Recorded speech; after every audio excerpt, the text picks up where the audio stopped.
Un témoignage à présent. Nous accueillons Djalil et Valérie Nargissi. Bonjour à tous les deux. Bonjour. Rien n'est plus douloureux que la perte d'un enfant. Et vous savez de quoi je parle, puisque Mehdi a disparu en mer le 7 août 2024 alors qu'il était parti jouer un tournoi en Afrique du Sud avec l'équipe de France jeune de rugby. Mehdi avait 17 ans. Alors, c'est une affaire dont on a beaucoup parlé et je vous remercie infiniment d'être là aujourd'hui. Je crois que c'est difficile, évidemment. J'imagine à quel point c'est difficile d'en parler. Mais vous avez décidé de faire de cette disparition un combat. C'est la raison pour laquelle vous êtes là aujourd'hui. C'est devenu le combat de votre vie, Valérie. En fait, toute votre vie aujourd'hui est organisée presque autour de cela. On se lève pour ça. Ouais. Et vous trouvez la force, chaque jour, de continuer ce combat ? On est obligé, pour Mehdi, pour Inès, pour que la vérité soit dite. Oui, parce que ce qu'on va comprendre durant cette interview, c'est qu'il y a encore beaucoup de zones d'ombre.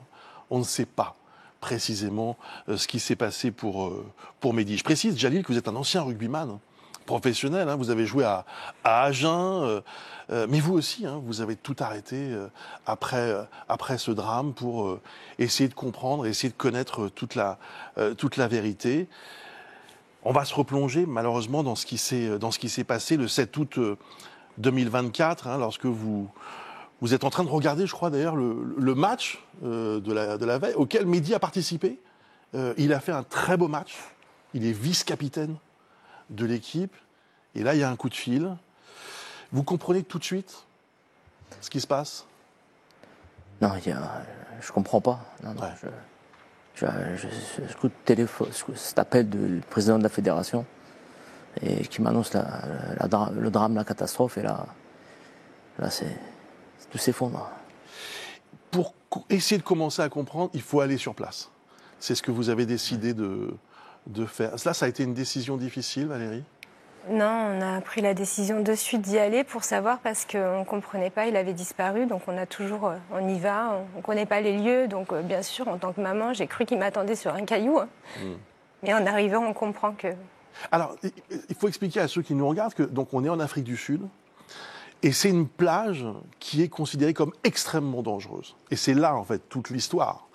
Pourquoi est-ce qu'on a emmené ces jeunes dans ce lieu dont tout le monde sait sur place qu'il est très dangereux? C'est ça que vous allez comprendre au fil du temps.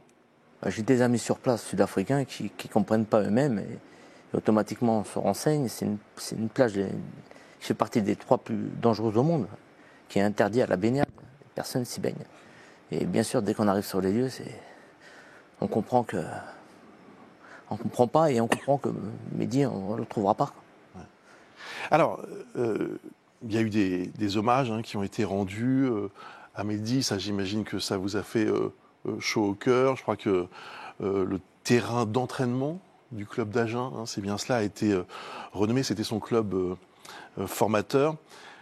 Aujourd'hui, qu'est-ce qui vous aide, Valérie ? Est-ce que vous ressentez beaucoup d'amour autour de vous, par exemple ? Oui, je ressens de la bienveillance de tout un peuple, de tout plein de personnes. Après, ce que je ressens, c'est un manque. Ouais. Et l'envie de savoir. Surtout. Parce qu'aujourd'hui, c'est ça le problème. Vous vous dites, on ne nous dit pas tout ce qui s'est passé. Non, on ne nous dit pas tout ce qui s'est passé. Et les personnes, les encadrants concernés n'assument pas leurs responsabilités et tout le monde se défausse. Et nous avons confié notre fils à la fédération. Et aujourd'hui, on n'a pas de réponse. Il y a 2 personnes qui ont été mises en examen, parce qu'il y a une enquête judiciaire, je le dis encore une fois à tous ceux qui nous regardent. 2 personnes mises en examen pour homicide volontaire, le manager de l'équipe de France des U18 et le préparateur sportif. Et puis il y a aussi donc un nouveau témoignage aussi dans cette affaire. Quelqu'un qui dit, c'est une touriste française qui témoigne et qui dit qu'elle connaît très bien les lieux, qu'elle était sur place le jour du drame et qu'elle raconte qu'elle a vu les jeunes se baigner, elle est allée voir les encadrants, voilà ce qu'elle raconte, après on verra ce que décidera la justice, pour prévenir, mais qu'on ne l'a pas pris en compte. C'est ça, ce qu'elle disait? Oui, bon, elle a prévenu les encadrants, certains encadrants qui n'ont pas pris compte de ce qu'elle disait. Mais il y a des panneaux d'interdiction. Il y a un panneau. Au-delà de ce témoignage qui est important, il y a des indications qui précisent la dangerosité et l'interdiction du lieu, quoi. Oui, c'est un témoignage qui est important pour nous. Parce que ça pourrait en effet relancer l'affaire ou un éventuel procès si ça avait lieu. Valérie, je vois votre émotion, évidemment, ce matin. Je suis particulièrement ému, moi aussi, de vous voir. Il y a des moments où vous vous dites que vous n'avez plus envie de continuer ce combat, ou est-ce qu'au contraire, il y a quelque chose, il y a une force qui est née en vous? Non, c'est obligé.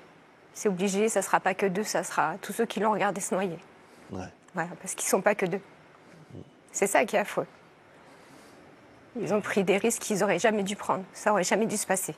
Est-ce que vous avez le sentiment, Valérie et Jalil, que en connaissant la vérité, vous allez enfin pouvoir commencer une sorte de deuil? C'est ça l'idée aussi? Le deuil, notre fils, on l'a confié à une fédération, il n'est jamais rentré à la maison. On n'a pas récupéré notre fils. Ouais. On a récupéré des valises. Nous, on se lève, on se bat pour la vérité, pour que les responsables soient cités. Et notre deuil, non. Le deuil, on ne peut pas. Notre fils, il n'est jamais rentré. Et on n'a pas récupéré Mehdi. C'est compliqué de faire un deuil. On n'a rien. On se bat pour que la justice fasse la lumière. Et là, il y aura une sorte de paix qui pourrait arriver? Non.